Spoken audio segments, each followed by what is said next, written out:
meus amigos, minhas amigas, sempre uma alegria poder retornar aí ao encontro com vocês para compartilhar aí ideias e projetos que Deus deixou estabelecidos para nós como projetos de vida. Por exemplo, através de João Batista, que é o nosso personagem de hoje. Hoje nós estamos aí dentro das histórias bíblicas, nesse momento em que João Batista é apresentado no Evangelho como aquela voz que clama no deserto.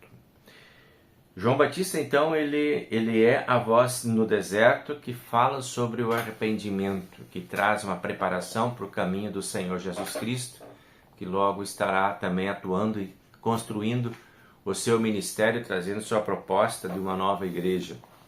E essa nova igreja já começa com as suas bases na pregação do João Batista, que é o profeta de introdução, de apresentação deste Cristo que vem para trazer para nós a proposta do amor de Deus, do perdão e da salvação, a partir do nosso arrependimento sincero e verdadeiro. João Batista, precursor de Jesus. O texto está lá em Mateus capítulo 3, se você quiser olhar. Também tem em Marcos capítulo 1, em Lucas capítulo 3 e em João capítulo 1. Ele é apresentado então nos 4 evangelhos. Voz que clama no deserto. Diz aqui que estava no 15º ano do reinado de Tibério César. Pôncio Pilatos era o governador da Judéia. Nesse contexto, nasce João Batista.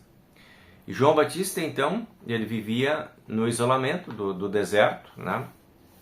Isso já é um indicativo interessante, né, desse novo processo, dessa nova religião que vem surgindo, em contrapartida à antiga religião, que era o judaísmo, que estava toda presa, toda fechada, toda contida dentro dos grandes templos e dos grandes sistemas, né, que eram aqueles sistemas conhecidos e controlados pelas autoridades judaicas.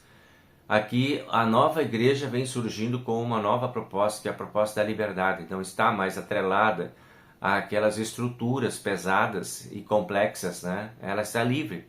Deserto é um lugar, então, que pode ser entendido também como esse processo de uma igreja nova, de uma igreja livre, que é a essência do Evangelho, né? Como Cristo vai dizer mais tarde, né?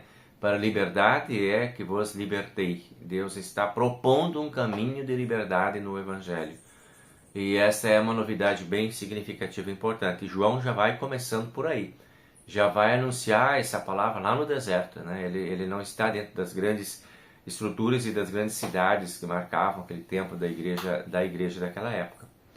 Então João Batista prega o arrependimento. E ele diz, né? Arrependam-se porque está próximo o reino dos céus.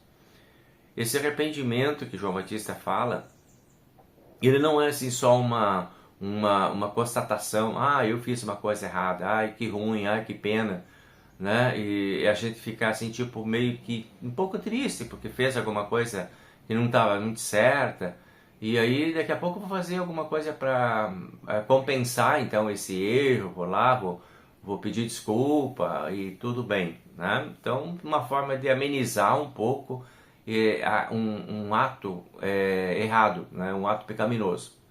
Não é disso que João Batista está falando. O termo aqui que é escolhido para identificar o que João Batista estava falando, a palavra grega que é usada para falar disso, é uma palavra que implica em uma reflexão profunda e uma meia volta completa. Era de não tapar o sol com a peneira. Arrependimento é aquela volta completa que a gente precisa dar para ir para outra direção, né? Para mudar de rumo, para não apenas parar de fazer alguma coisa ruim, mas começar a fazer coisas que são diferentes, que são boas, né? Então essa é a marca do arrependimento dentro dessa pregação de João Batista, né? Então é um chamado bem importante para uma renovação de vida, revitalização de todas as nossas relações existenciais e tudo aquilo que possa qualificar a nossa vida de uma forma melhor. Então é diferente de um pagamento por um erro. Não, eu vou pagar, vou compensar, e daqui a pouco eu continuo fazendo a mesma coisa, até que alguém me pega de novo, ou só vai estar errado se alguém me pegar, senão eu vou ficar... Não, isso é uma coisa de foro íntimo, né? É teu com Deus, e tudo a presença de Deus precisa fazer essa reflexão. Isso é o arrependimento.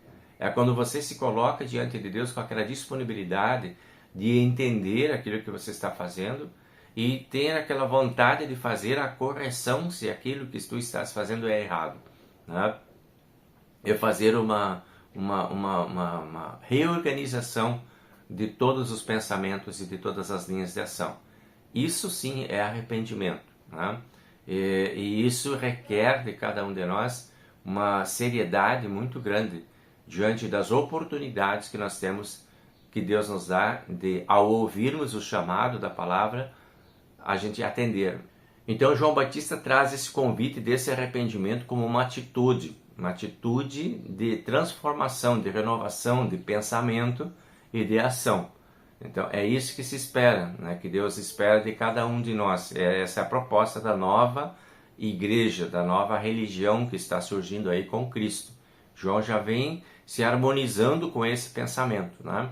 Então o arrependimento é como um tapete de entrada para aquele portal que Deus vai apontar para nós como o portal da salvação, onde nós vamos entrar na igreja e seremos então acolhidos pelo abraço do Pai na fé verdadeira. O arrependimento é essa chegada, é o que prepara a gente para chegar na presença de Deus. E a gente precisa fazer isso constantemente, né? A gente precisa esse é um ritual de manutenção de fé. Hoje nós temos esse ritual dentro de todos os nossos cultos, né? Todo culto começa com um momento do arrependimento, que é onde a gente se harmoniza com Deus. Então João também coloca isso bem no começo lá. É a harmonização. Se coloca na presença de Deus com aquele pensamento de que todas as coisas que eu fiz errado eu não quero mais fazer. Eu estou arrependido, eu estou entristecido, eu peço perdão e eu quero começar uma nova vida. Então, diante dessa sua disponibilidade, através do arrependimento sincero e verdadeiro, você vai encontrar o Deus amoroso, que vai te acolher, né? É aquela história do filho pródigo que volta: pai, eu pequei contra ti, eu não tenho contra Deus, eu não tenho nem o direito de se chamar teu filho. Esse é o arrependimento verdadeiro. Ele estava decidido a fazer uma correção e o pai recebe ele, então, diante disso. Então, a história de Jesus confirma essa pregação de João Batista. Então, isso é algo bem importante também hoje para nós, que permanecemos dentro da igreja de Deus, da igreja cristã, de continuarmos atendendo a esse chamado do verdadeiro arrependimento, né? Então, vós que clamam no deserto, preparem o caminho do Senhor. Esse era o chamado. A preparação do caminho é esse tapete, colocar o tapete. Se prepara o caminho do Senhor para que Deus possa entrar na nossa vida, para que Deus possa chegar na nossa vida, para que Cristo possa vir para ser o nosso bom pastor que nos guia por todos os caminhos, né? Então, essa chegada de Cristo. Então, preparem o caminho. Hoje nós podemos dizer assim, pensando, né, sobre essa condição de chamados, convocados ao arrependimento, essa voz que clama no deserto para nós hoje, né? Ela é uma voz que ela é independente, ela não respeita as separações, as segregações que socialmente se estabelece, de que uns merecem e outros não, uns são os primeiros e outros não. É uma voz que vem para todos, para todas as raças, para todas as cores, para todas as etnias, para todas as condições sociais. É um convite generalizado para que todos possam vir. É uma voz que clama, que grita pela universalidade, né? Independente da nossa linhagem, independente da nossa posição social, independente da igreja, é a voz que clama para Cristo. Não é uma voz que chama para determinadas situações ou determinadas pessoas.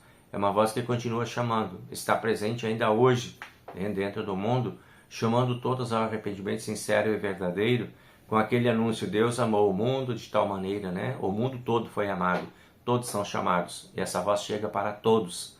E ela precisa ser anunciada, né? Ela precisa ser proclamada. A Igreja de Cristo precisa continuar nessa dinâmica de João Batista, de ser o proclamador dessa voz que chama, que convoca as pessoas para o arrependimento, que anuncia para as pessoas, né, o caminho.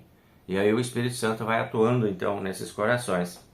É uma voz que clama também para aqueles que estão em angústia e aflição, né? Hoje nós temos muitas situações assim, de pessoas em angústias, sofrimentos, dores, doenças, impossibilidades, né? Essa voz, ela chama todas as pessoas que estão envolvidas em qualquer situação de dificuldade, o dor ou sofrimento, para o aconchego diante de Deus, para o perdão anunciado por Cristo Jesus para todos nós. Deus quer nos confortar com o perdão de Cristo, com o abraço de Cristo, com a presença de Cristo, em qualquer que seja a nossa situação, qualquer que seja a nossa posição. Deus está presente para nos trazer essa consolação. E essa voz que clama no deserto é a voz daqueles que precisam conhecer a Cristo também. É uma voz que lamenta também. É uma voz que lamenta o descaso, que lamenta a indiferença espiritual das pessoas, né? Porque muitas vezes também as pessoas não querem saber de ouvir essa voz. Tem um texto em outro lugar da Bíblia que diz que isso dá coceira nos ouvidos de algumas pessoas. Não se conformam com essa voz que chama, que congrega, que ilumina, que santifica. É aqui a voz do Espírito Santo que vem sobre todos nós. Para alguns essa voz é incomodativa. Ela desacomoda as pessoas e ela convida as pessoas à transformação e mudanças que às vezes as pessoas não querem fazer. Então, são diferentes manifestações dessa voz. E é uma voz que clama para que a gente possa vir, para que a gente possa chegar e para que a gente possa se colocar diante desse Senhor que está chegando, o Senhor Jesus Cristo. Essa foi a pregação de João Batista. Então, ele traz para nós um convite à reflexão do quanto é importante e necessário que nós também tenhamos essa identidade com esta voz que clama no deserto, né? que clama para cada um de nós e que através de nós possa clamar para outras pessoas. Que nós possamos receber esse evangelho, esse aconchego, né, que Deus tem ou propõe para nós a sua palavra, e que possamos proporcionar experiências também de aproximação e de aconchego para as outras pessoas com quem nós convivemos. Hoje, você e eu precisamos ser essa voz que clama nesses desertos do mundo de hoje, aonde existem as carências, sejam elas afetivas, sejam elas emocionais, sejam elas espirituais, sejam elas físicas, orgânicas, quantas carências existirem, nós precisamos clamar no meio deste povo, deste mundo, com a palavra de Cristo, com o Evangelho de Cristo, e chamar as pessoas para esse Deus que quer cuidar de todos nós. Muitas pessoas estão vivendo em aridez, na aridez do deserto, desprovidas de cuidado, desprovidas de amor, desprovidas de atenção, e elas precisam desse conforto. Nós temos, nós podemos fazê-lo. Então fica aí o convite para a gente pensar, né, sobre as possibilidades que nós temos e as oportunidades diferentes que nós temos. O que Deus quer de nós é que nós sejamos ativos, que nós sejamos protagonistas da nossa própria fé, que anunciemos, que falemos, que convidemos pessoas a virem, como João Batista fez lá no deserto. E essa voz foi ouvida e continua ecoando até os nossos dias. Que nós também possamos ser voz que clama no deserto. Gente, um bom abraço, um grande abraço para vocês, uma boa semana, Deus abençoe e até a próxima semana estaremos aí novamente refletindo sobre esses textos bíblicos, certo? O Senhor nos abençoe e nos guarde, o Senhor faça resplandecer o seu rosto sobre nós e tenha misericórdia de nós. O Senhor sobre nós levante o seu rosto e nos dê a paz. Amém. Até a próxima semana. Tchau, tchau.